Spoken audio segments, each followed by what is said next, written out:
Hi everybody, I'm back again with another fun paper craft.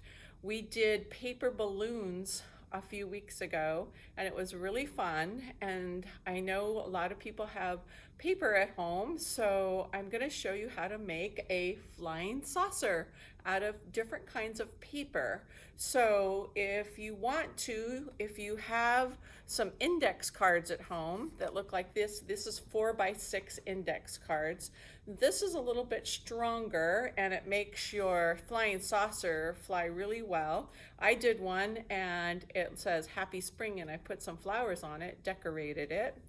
If you have some old magazines, this is a little bit thicker paper, and it works really well too. So this is one that I made out of the magazine. And if you just have plain old white paper, that's okay too, because you can just use some computer paper and just cut it. And all of these are 4-inch squares. So on my computer paper, I just did plain white and I just colored it on both sides just for fun. So you can have different options, and today I'm going to show you how to make the folds, and I'm going to be using all this bright colored paper, so it's really fun and it's a little bit easier to see. So the first thing you're going to do is you're going to get your supplies ready. You need tape and a ruler and scissors, and if you're going to decorate it, then you'll need some markers. So that's all you need. So the first thing you're going to do is you're going to cut out 5 squares, and they are 4-inch squares is what you want to have, a 4-inch square. So that's what it says right here. So you're going to start with 5 squares, and the first thing you're going to do is you're going to fold the first square. There's the square. You're going to fold it into a triangle. Okay, so that's what you're going to do first. So I'm going to lay this down. I usually lay it down in front of me and I make it have the diamond shape, and then I take it and voila, I fold it one time up and then I have my triangle. So that's ready to go. See how easy that was? There's my diamond shape, there's my triangle. Now I'm just going to turn it back into a square, set it down in front of me, and then I'm going to fold it. And a lot of you, when you're in school, your teacher might say do a hot dog fold. That's what this is. I call it a hot dog fold. And you just fold it straight up. So there you go with your square, and then you have your hot dog fold. Now, if you were to look at this really closely, I'm going to put this a little bit closer so you can see the crease where I did that other fold. There's one on this side, there's not there. I'm going to flip this over and there's a crease right here and not here. So what you're going to do in this next, we already did our hot dog fold. Now we're going to use those fold lines as a guide to make another triangle.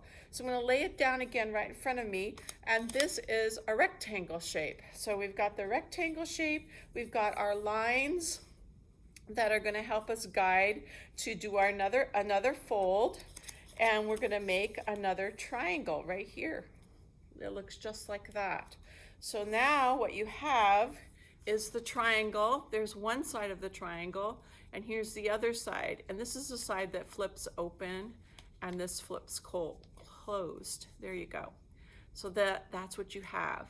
The last step is you're going to lay this down in front of you, and I'm right-handed, so it's easy for me to do with my right hand. I'm going to lay my triangle in front of me. I'm going to pop open the right side so it looks like that. It's standing straight up.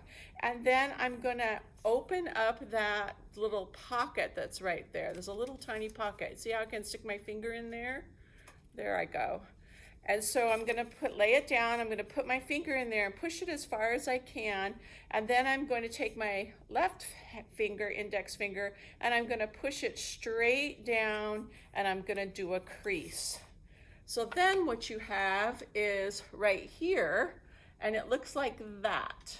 All right? So you got this funny looking shape that has that from the triangle, then you folded it up, then you put your finger in, pushed it down, and now it looks like that. And that's how you're going to do every single one of your squares. So you're going to end up folding all of your 5 squares to look like that, okay? So if you were to do that and you get really good at it, you can do a whole assembly line. And what's fun about these is that you can make a whole bunch, and maybe you can have everybody in the family make a bunch, and then you can just have flying saucers flying all over your house, which is be kind of fun. Or you could take them outside and you could fly them and see how far they can go in your yard, and they might land in bushes or trees. You don't maybe want them to go into your neighbor's yard, but if you did have them go into your neighbor's yard, what you could do is you could write some messages on some of these flying saucers that might say, "Hi, how are you? I miss you." Mine says happy spring, and I drew some flowers on this one. And then when they were outside, maybe they would find it, and that would be kind of fun. And they would wonder, where did this come from? Maybe they'd fly it back to your yard and write you a message. So you could also, if you wanted to, if you had it set up, you could maybe plan it with a friend, and if you were walking by their house, you could write a secret message and you could tuck it inside one of the little pockets, and that would be fun too. You could just say, "I'm gonna come by your house and leave you a flying saucer secret message." So that would be fun. So I will go ahead and I get all of your squares all folded, which I'm doing while I'm talking to you right now. I'm doing my triangles, then my hot dog fold, then my other triangle, using those lines. And like I said, after you do a few of these, you get really good at making them, and they go really, really fast. So like I said, you need 5, and I'm using the ones with all the colors just so that you can see exactly how they all slide and how they all fit together. So this is a fun project that I've done with lots of 3rd graders before, and we had a lot of fun. We had a contest to see how far we could fly these out in front of the library one time. So I've got all 5 of my colors all done. Now the next part is really fun. This is where we start to assemble our flying saucer. So you've got that, remember that funny looking shape, you have 5 of them, and all you're going to do is take the pointed end on each of those shapes, and you're going to slide it right into the pocket, the one where you put your finger, and that's where that goes. And you're going to do that all the way around. So there's that. So we're right at this point with showing you that slides right in there, and then we're getting the second one, and we're going to go ahead and do the next one. There's 3. Then we're going to put in the next one, 4, and then the last one. And this is a little easier to do if you have it laying down on the counter, as the last one goes right in there and you've got it all put together.